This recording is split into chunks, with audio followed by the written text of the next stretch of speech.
तो दोस्तों, इंस्टाग्राम पर आपने मनीष भाई के वीडियोस तो ज़रूर देखे होंगे, जिन वीडियो में वो बताते हैं कि ज़िंदगी को कैसे जिया जाता है, वो भी मज़े में। और वो जब हमारे पावर स्टार के इवेंट शो में पहुँचे तो हमारे पावर स्टार ने उनसे कैसे मस्ती और मजाक किया। पूरी वीडियो ज़रूर देखिएगा।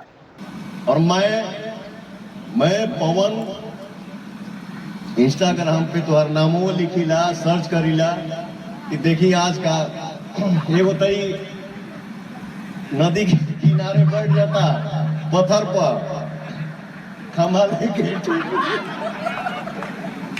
है। किसी भी कलाकारी है ना भाई है तो आज बिछाओ में इंस्टाग्राम कौन उड़ा दिले रहे हो। आ गया, लव यू भाई भाई भाई।